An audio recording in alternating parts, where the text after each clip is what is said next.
السلام عليكم halkani waa Grand Online Academy magacaygu waa Dr. Maxamuud Maxamed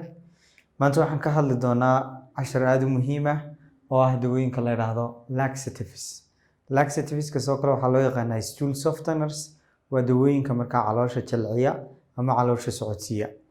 intaanaynu casharkan bilaabin waxaan doonayaa inaan idin wargeliyo inaanu bilownay fasalo cusub oo ah barashada daawooyinka ama pharmacology-ga qaab online ah adigoo gurigaaga jooga haddii aad xiisaynayso waxaad la soo xiriiri doontaa nambarada hoose sidoo kale ha moogaanina inaad videogan markaa la wadaagtaan asxaabtiina iyo ehelkiina si uu dad fara badan oo ka faa'iideysan doono u gaadho insha Allah waxaanu ka hadli doonaa markaa casharka laxatives waxa waa dawooyin caloosha jilciya ama caloosha socodsiiya marka dawooyinka waxaa lagu daaweeyaa calool istaaga saa'idka ah ee markaa ku dawoobi waaya cuntooyinka gal kale markuu qofku cuno ama uu biyaha badsado qodobkaas waa muhiim mar walba waxa muhiim ah in aanu qofku isticmaalin oo aanu ku degdegin daawooyinkan laakiin uu isticmaalo cuntooyinka gal kale marka calooshu istaagto biyo fara badan uu cabo haddii kuwa uu ka jawaabi waayo ayaa markaa uu isticmaali doonaa dawooyinka aynu ka hadli doono insha Allah iyo xaaladaha caafimaad qaarkood oo markaa dawooyinkan sidoodaba loogu isticmaalo stool softeners halkay ka shaqeeyaan caadi ahaan waxay ka shaqeeyaan markaa large intestine mindhicirka weyn baa wuxuu u qaabilsan yahay nuugitaanka biyaha markaa inuu ka soo nuugo biyihii mindhicirka uu ka nuugo oo markaa jidhka geliyo marka isagaas saxarada adkaynaya dawooyinkana markaa halkaasay ka shaqeeyaan dawooyinkani haddaba sidee u shaqeeyaan baa muhiima dawooyinkani waxay u shaqeeyaan saddexdan qodob midkood either ama waxay kordhiyaan increase bowel fluid biyaha mindhicirka ku jira ayay kordhinayaan marka markii biyo fara badan mindhicirkii soo galaan mindhicirku kala baxaya kadibna taasi waxay carinaysaa ay ka shaqaysiinaysaa peristalsiskii ama socodkii mindhicirka laba waxay yareeyaan net absorption nuugitaanka mindhicirkii weynaa laga nuugi lahaa biyaha iyo waxyaabahaasina way yareeyaan kadibna socodkii caloosha ay keenayaan ama saxaro jilicsan ayay sababayaan sidoo kale qodobka saddexaad ee waxtarka siyaabo u shaqeeyaan kamid ah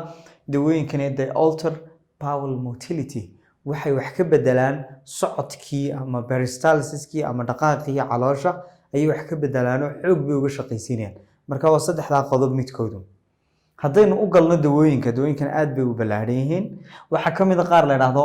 bulk forming laxatives magacu siduu inoo sheegay bulk forming macnihiisu saxaradii ayaabay badinayaan oo ay waxa weeye mindhicirkii ku ururinayaan kadibna taasi waxay carinaysaa socod inay caloosha dhaqaaqdo marka waxaa kamid ah dawooyinkan psyllium baa la yidhaha iyo methyl cellulose baa kamid ah sidee u shaqeeyaan dawooyinkani waxay u shaqeeyaan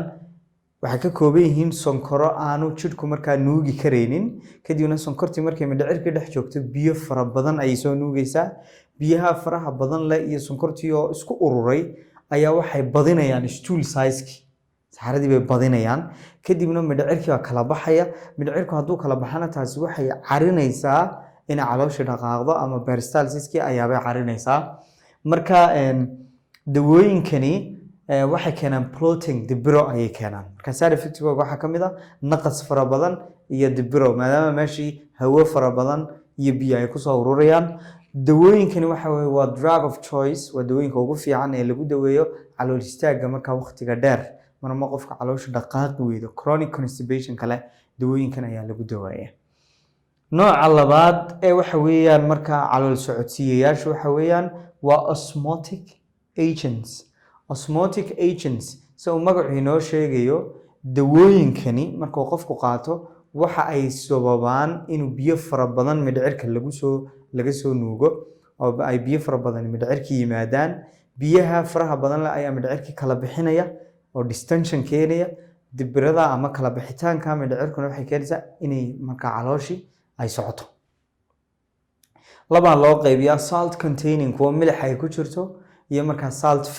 salt containing waxaa kamid ah magnesium hydroxide iyo magnesium citrate baa kamid ah marka waa milixyo biyo badan bay keenayaan mindhicirkii dhexdiisii kadibna waxay carinayaan ama stimulate gareynayaan peristalsiski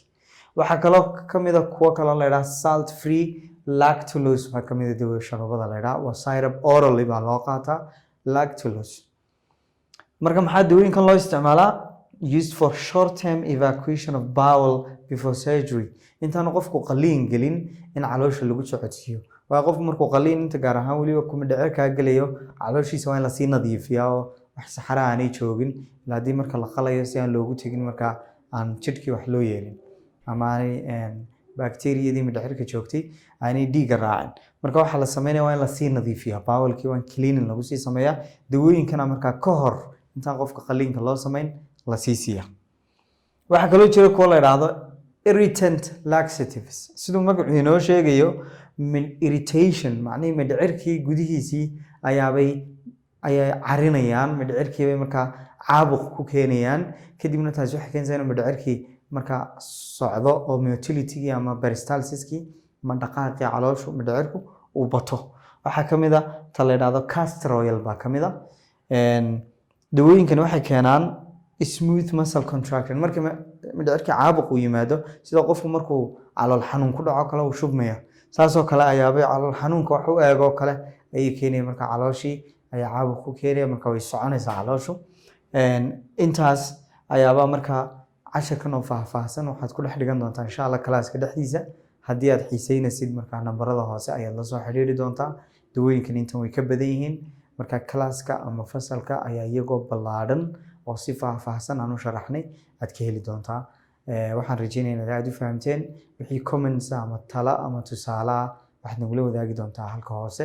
sidoo kale ha moogaanin inaad la wadaagtid ehelkaaga iyo asxaabtaada si uu dad fara badan u gaadho السلام عليكم ورحمة الله وبركاته